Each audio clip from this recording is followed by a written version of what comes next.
Isso. Então, gente, hoje nós vamos ver 1 Pedro 4, de 10 a 11. Nós vamos encerrar esse pequeno bloco de 11 versículos, que vai do 1 até o 11, que nós chamamos, o grande bloco mesmo, é do 3,13 e vai até o 4,19, que é o 4 todo, né? Termina o capítulo 4. Nós chamamos esse grande bloco de o encorajamento dos santos. E esse bloco menorzinho, 4 de 1 a 11, nós chamamos de que sofrem mesmo sendo retos. Então, ficou assim, o encorajamento dos santos que sofrem mesmo sendo retos, né? Que é esse trecho aqui. Vou compartilhar aqui a tela com vocês, para a gente começar a ver. Ok.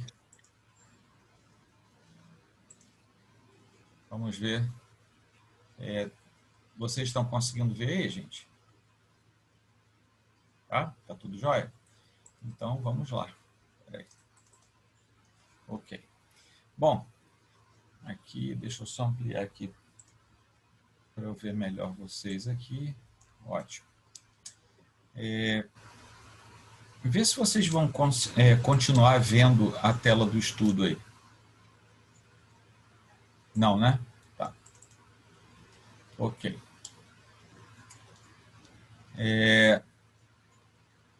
Então, gente, esse trecho aqui, eu vou ler novamente esses 11 versículos para a gente poder se lembrar com destaque para os dois últimos que estão em negrito aqui embaixo, como espero que vocês estejam vendo bem aí. Ora, tendo Cristo sofrido na carne, armai-vos também vós do mesmo pensamento, pois aquele que sofreu na carne deixou o pecado, para que no tempo que vos resta na carne já não vivais de acordo com as paixões dos homens, mas segundo a vontade de Deus. Porque basta o tempo decorrido para terdes executado a vontade dos gentios, tendo andado em dissoluções, concupiscências, borracheiras, orgias, bebedices e em detestáveis idolatrias. Por isso, difamando-vos, estranham que não concorrais com eles ao mesmo excesso de devassidão, os quais hão de prestar contas àquele que é competente para julgar vivos e mortos. Pois para este fim foi o evangelho pregado também a mortos, para que mesmo julgados na carne, segundo os homens, vivam no espírito segundo Deus. Ora, o fim de todas as coisas está próximo, sede, portanto, criteriosos e sóbrios, a bem das vossas orações. Acima de tudo, porém, tende amor intenso uns para com os outros, porque o amor cobre multidão de pecados. Sede mutuamente hospitaleiros, sem murmuração. Servi uns aos outros, cada um conforme o dom que recebeu, como bons despenseiros da multiforme graça de Deus. Se alguém fala, fale de acordo com os oráculos de Deus. Se alguém serve, faça-o na força que Deus supre, para que em todas as coisas seja Deus glorificado por meio de Jesus Cristo, a quem pertence a glória e o domínio pelos séculos dos séculos. Amém. Então, aqui estamos nós com esses dois versículos, sendo que o primeiro deles é o 10, né? Servir uns aos outros, cada um conforme o dom que recebeu, como bons despenseiros da multiforme graça de Deus. Bom, eu estou me baseando em dois autores e um comentário. João Calvino, o Kistemaker, novamente, são os dois principais que a gente estava usando ao longo de todo esse estudo. E hoje também estou usando o comentário do Faith Life, é um comentário que tem aqui, e eu estou usando também um pequeno trecho dele. Então, o próprio Calvino fala que nós precisamos entender que esse serviço dos dons, ele é para o bem do corpo, ele não é para nada que não seja para o benefício do corpo. Nós, como reformados, entendemos que o uso dos dons não é um uso particular. Alguns dons, eles cessam na era pós-apostólica, né? Então, enquanto os apóstolos estavam no exercício do seu ministério, alguns dons estavam em exercício por ordem do próprio Deus, a fim de que a igreja fosse solidamente implantada. Depois disso, o que prevalece é sempre a palavra de Deus e os dons que dizem respeito à palavra de Deus e ao próprio ministério de consolo e de bênção sobre o povo. Então, daí que nós, em termos de doutrina, somos chamados de cessacionistas, porque alguns desses dons cessam na era apostólica. No entanto, é falsa, né? Já que estamos em tempos de fake news, é fake a notícia de que nós não reconhecemos, por exemplo, que Deus opera milagres. Isso é falso, né? O que nós não reconhecemos são alguns dons que eram nitidamente empregados no tempo apostólico e que depois a própria história da igreja, além da questão doutrinária, a história da igreja mostra que eles desaparecem do andamento da história da igreja, né? Então, Pedro, nesse episódio, lembra que nós temos que fazer o bem, a nossa ideia é fazer o bem aos nossos semelhantes. Então, por isso que ele diz, servir uns aos outros, cada um conforme o dom que recebeu. Nós precisamos entender que algumas coisas são um desserviço, né, como as nossas eventuais murmurações. Então, isso é um desserviço, não é um serviço. E isso é muito complexo, né, muito complicado. Por exemplo, quando nós falamos aquilo que não devemos falar do outro irmão, particularmente se ele não tem chance de se defender. Então, essa impressão que fica pós-murmuração é uma impressão que às vezes se torna um conceito. Então, eu estou aqui conversando com o Phil, né, num canto aqui, eu estou falando mal do Marçal. O Phil não conhece bem o Marçal e no meio do caminho o Phil vai gerar um conceito do Marçal, que é um conceito muito provavelmente inverídico, mas porque ele foi formado pela murmuração. Isso é um desserviço. Deus nos confiou outras coisas, o serviço e não o desserviço. É por isso que Pedro diz servir uns aos outros, cada um conforme o dom que recebeu. Ou seja, ele está lembrando que nós recebemos algo. E nós recebemos algo exatamente sob a condição de nós sermos ministros de Deus para ajudarmos os irmãos. Então, se nós operamos ao contrário disso, nós estamos gerando um desserviço e ao invés de servirmos a Deus, o desserviço nos faz não servir a Deus. Pode ser a carne, pode ser ao inimigo, pode ser qualquer coisa, menos a Deus, né? Então, dessa sentença, na sua segunda sentença, que é essa última aí que nós falamos, nós inferimos, então, que a explanação da primeira surge porque se nós não servirmos a Deus de forma adequada, nós também não seremos considerados por Deus como despenseiros da multiforme graça. Ou seja, o dom que cada um recebeu também o torna hábil e habilitado a não apenas ser o despenseiro adequado, como a abençoar a partir do serviço aquelas outras pessoas que Deus coloca ao nosso redor. Né? Isso aí nos remete ao fato de que Deus divide conosco suas multiformes graças. É por isso que ele fala lá, como bons despenseiros da multiforme graça de Deus. O que esse versículo está dizendo é o seguinte: vocês vão servir outras pessoas conforme o dom que vocês receberam. E o dom que vocês receberam é um dom que vocês vão administrar como bons despenseiros. E esse dom, ele é proveniente da multiforme graça de Deus. Então ele fecha, ele está explicando quais são os dons através dos quais ou pelos quais nós vamos conseguir gerar, não é, o caminho pelo qual nós vamos servir e abençoar as demais pessoas. Né? Então, esse aí é o meio pelo qual Deus estabelece a nossa capacidade de servir os outros. Na verdade, nós não servimos com o que nós temos ou fazemos, servimos com aquilo que Deus nos dá.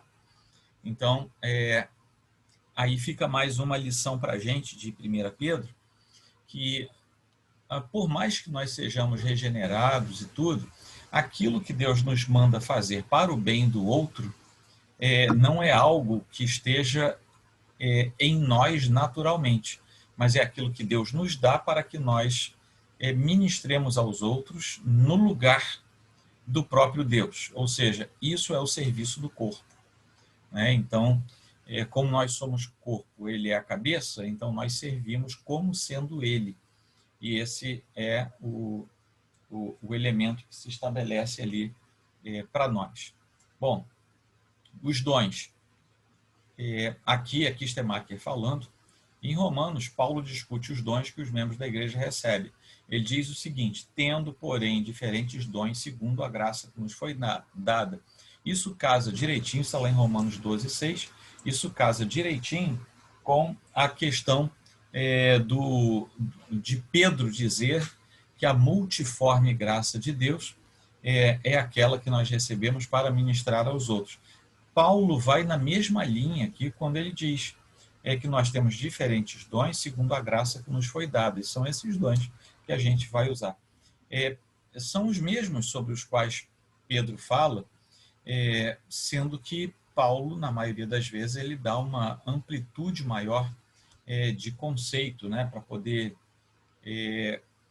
esmiuçar mais quais seriam esses dons e qual seria a sua aplicação.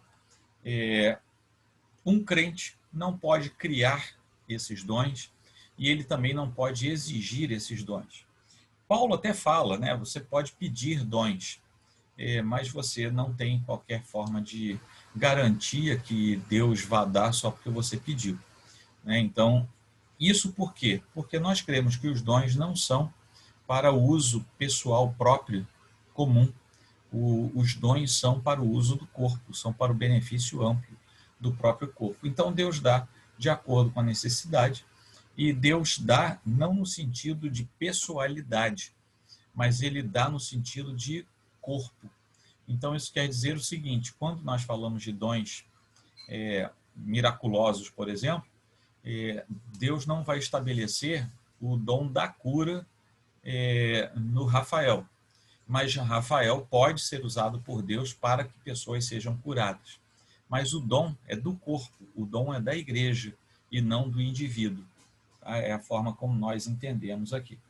Pedro também lembra a cada pessoa que pertence ao grupo dos crentes que o dom é a multiforme graça de Deus, ou a graça de Deus em suas diversas formas. É o dom maior, o dom por, vamos dizer assim, por sua maior grandeza, é o evangelho em si. O próprio evangelho é o maior dom e nós somos despenseiros dos mistérios de Deus. Isso já nos diz que nós, de fato, somos os guardiões daquilo que de mais precioso existe, que é exatamente o dom que é colocado para a disposição da igreja, para o informe das pessoas a respeito do plano de Deus. Então, lá em 1 Coríntios 4:1, existe uma declaração de que os apóstolos foram feitos também despenseiros dos mistérios de Deus. Né? Um exemplo de hoje, por exemplo, é a pessoa que serve a Deus como pastor. Mas não apenas ele, esse é um exemplo mais comum. Né? Via de regra, isso aqui quem fala é o Stemacher, o pastor recebe alguns talentos, como pregar, ensinar, aconselhar, evangelizar e administrar, por exemplo. Mas Deus não concede esses dons apenas aos líderes da igreja, ele concede também aos membros da igreja, a fim de que cada pessoa, cada membro da igreja também possa exercer dons, exercer os dons que recebeu, de modo a que o corpo de Cristo seja bem construído. Então, nós avançamos aqui, e o último parágrafo que eu vejo aqui com vocês é que essa é a única ocorrência da palavra carisma fora dos textos do apóstolo Paulo. No Novo Testamento inteiro, toda vez que aparece carisma, quem fala, quem escreve isso é Paulo. A única exceção é esse trechinho aqui que fala dos dons, né? São o carisma, isso é o dom que é dado por Deus. Né? Em outros lugares, Paulo chega a discutir a respeito dos dons, o que eles seriam, o que eles representam, né? Enfatizam sempre o seu propósito de serviço à igreja, ao corpo, à construção do corpo de Cristo. E essa exortação aqui de Pedro, ela reflete a mesma preocupação, né? Embora ele possa ter em mente o dom da salvação de Deus o tempo todo, como nós vimos na própria epístola, né? E aqui Pedro menciona duas áreas do dom, né? Falar e servir a igreja de uma forma que traga glória a Deus, né? Então, a glória a Deus vem exposta de tal maneira que o serviço ao Senhor é dado também pelo exercício dos nossos dons. Só um instantinho, gente. Deixa eu ver o que aconteceu aqui.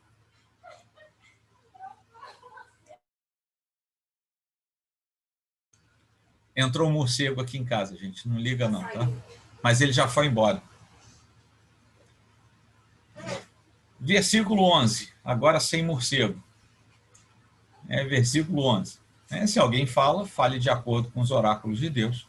Se alguém serve, faça-o na força que Deus supre, para que em todas as coisas seja Deus glorificado por meio de Jesus Cristo, a quem pertence a glória e o domínio pelos séculos dos séculos. Amém. O que nós estamos vendo aqui é uma doxologia. Doxologia é sempre um trecho de louvor que é feito pela comunidade dos santos a Deus. É diferente da bênção. A bênção é de Deus para o povo, a doxologia é do povo para Deus. Tá? Nós temos várias doxologias na Bíblia e várias delas no Novo Testamento. Como Calvino fala, Pedro já tinha falado a respeito do uso certo e do uso fiel dos dons, né? E agora ele especifica duas coisas como exemplos claros disso aí, né? Optando por aqueles dons que são mais excelentes na ótica do próprio apóstolo. Ou seja, a instrução, que é quem fala, fale de acordo, e o serviço que ele coloca logo em seguida. Então, ele ainda se refere a uma questão de doutrina, que é quando nós servimos os irmãos nesse ambiente, nós então ministramos a eles por ordenação de Deus. E isso é interessante, a gente não consegue servir os irmãos simplesmente porque a gente é bacana. Tem muita gente bacana, muita gente que ajuda e abençoa as pessoas, mas fazer aquilo que Deus manda a partir dos dons é somente a partir do momento que nós recebemos essa multiforme graça de Deus, na doação dos dons a cada um de nós, e a forma pela qual nós vamos interagir com os irmãos, sendo parte integrante daquilo que Deus estabeleceu para nós naquele ambiente ali, tá? No ambiente do corpo de Cristo.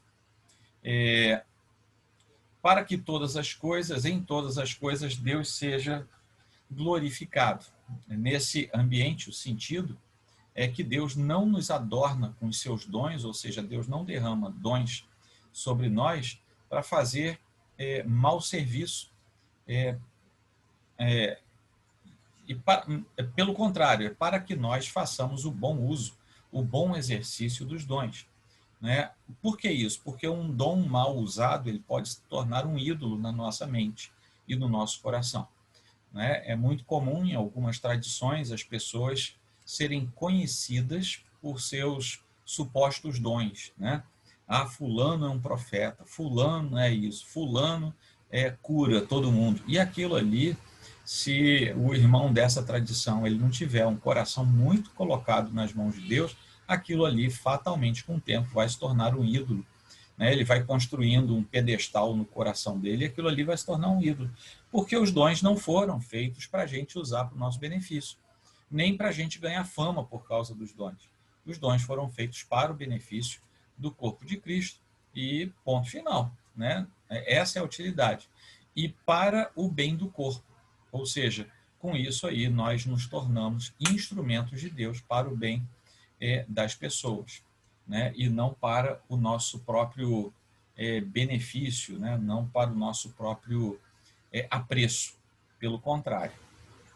Kistemacher usa aqui o verbo falar e ele estabelece, então, de que forma os dons são usados por Deus. Ele volta para aquela primeira fala de Pedro, né, que ele usa o falar, e Pedro escolhe um exemplo com o qual todos que já testemunharam a respeito do Senhor e em benefício da palavra do Senhor podem se identificar. O pastor, professor, evangelista, instrutor e qualquer pessoa que tenha transmitido o evangelho pode garantir que são verdadeiros. Aquelas palavras que Jesus falou aos seus discípulos lá em Mateus, quando ele diz assim: quando vos entregarem, não cuideis em como ou o que haveis de falar, porque naquela hora vos será concedido o que haveis de dizer. Visto que não sois vós que falais, mas o Espírito do vosso Pai é quem fala em vós.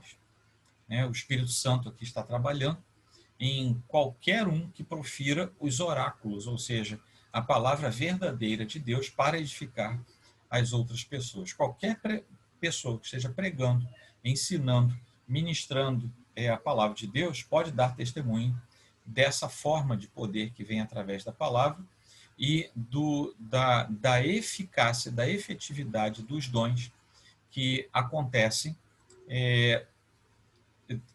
no coração daquele que recebe a ministração da palavra. Isso por quê? Porque as palavras, se transmitidas de acordo com o dom de Deus, são palavras vivas e elas geram vida, né? Enfim, nós temos aqui alguns exemplos, mas o fato é que quando nós pregamos apenas a palavra de Deus, é Deus falando ao coração do homem. Não é a nossa voz, mas é a voz da Escritura, a voz da palavra que é ministrada ao coração do ser humano. Ora, nisso aí, nós não fazemos mais o nosso serviço. E o dom principal, por excelência, que foi confiado à igreja, não é ressuscitar morto, não é levantar doente, não é nada disso. O dom principal é o evangelho, porque ele faz o que somente a igreja consegue fazer. Um exemplo assim bastante bobo, né? A gente está resfriado. Deus pode curar o resfriado e você também pode se tratar, toma vitamina C, você repousa, você vai ficar bom no resfriado. Tá? Mas por mínimo que pareça ser o afastamento de Deus, não existe nada nesse mundo que resolva o afastamento de Deus, né? E isso somente através da palavra do evangelho pregado. E nesse ínterim, nessa circunstância, o que nós temos é um papel exclusivo da igreja no benefício das pessoas, daqueles a quem nós vamos servir, né? Servir, que Stemacher aqui ele fala mais um pouco, tem a ver com suprir, tem a ver com levar algo que o outro não tinha. E, na verdade, também a ideia de servir vem também da ideia de ser servo. Somente quem é servo consegue servir, e servir no sentido de suprir, né? Essa oração aqui, se alguém serve, se refere à atividade dos diáconos, porque aqui o verbo, inclusive, vem do termo diakonoi, né? Que era da onde nós temos a palavra diácono, que era o servo, é aquele que serve, que supre as necessidades. No caso aqui também supre as forças necessárias para aquele que tem necessidade de qualquer coisa, porque Deus nos manda suprir a necessidade do outro. Finalmente, nós temos aqui o louvor, que é aquela doxologia no final. O texto diz assim, está aqui o versículo, seja Deus glorificado por meio de Jesus Cristo, a quem pertence a glória e o domínio pelos séculos dos séculos. Ora, essa estrutura de louvor aqui é colocada por Kistemacher como sendo a doxologia, que é parte da nossa herança herdada da igreja primitiva. Havia várias inserções, né, de doxologia, algumas delas no meio do texto, outras delas no final do texto. E nós estamos aqui com uma doxologia bem no meio do texto antes de prosseguirmos, né? Algumas delas estão ao final, como Judas 25, por exemplo, que para mim é a doxologia mais bela da Bíblia toda, se bobear. Essa doxologia, de vez em quando até leio no final de algum culto, versículo 24 e 25 de Judas dizem assim: Ora, aquele que é poderoso para vos guardar de tropeços e para vos apresentar com exultação, imaculados diante de sua glória, ao único Deus, nosso Salvador, mediante Jesus Cristo, Senhor nosso, glória, majestade, império e soberania, antes de todas as eras, e agora e por todos os séculos. Amém. Essa é uma doxologia que aparece ao final do texto de Judas, e nós temos outras doxologias, como essa aqui de Pedro, que até tem uma pergunta de Kistemacher, né? A doxologia de Pedro está no lugar certo dentro da epístola? E normalmente ela viria ao final, mas não existe nenhuma regra. Ele estava escrevendo ali e ele teve vontade de louvar a Deus, e ele fez isso no meio da sua epístola. Né? Nós temos vários outros exemplos. Esse que eu acabei de ler, está aqui, é Judas 24 e 25. Né? É muito comum os autores expressarem seus sentimentos inserindo uma doxologia no meio dos seus escritos, né? Como nós temos aqui em Romanos 9,5, em Romanos 11,36. Resumindo, Pedro está de acordo com as práticas literárias e com o costume de sua época. Então, versículos 10 e 11, nós falamos aqui a respeito daquilo que o Senhor fez por nós e que foi registrado na pena do apóstolo Pedro. Ok, gente? Essa foi a exposição. Eu vou encerrar aqui. Depois esse trechinho vai subir lá para o nosso YouTube. E agora nós vamos entrar numa nova sala para bater papo, tirar as dúvidas daquilo que eventualmente nós tivermos a respeito da exposição de hoje. Tá bom? Até daqui a pouquinho, gente. Eu ponho o link lá.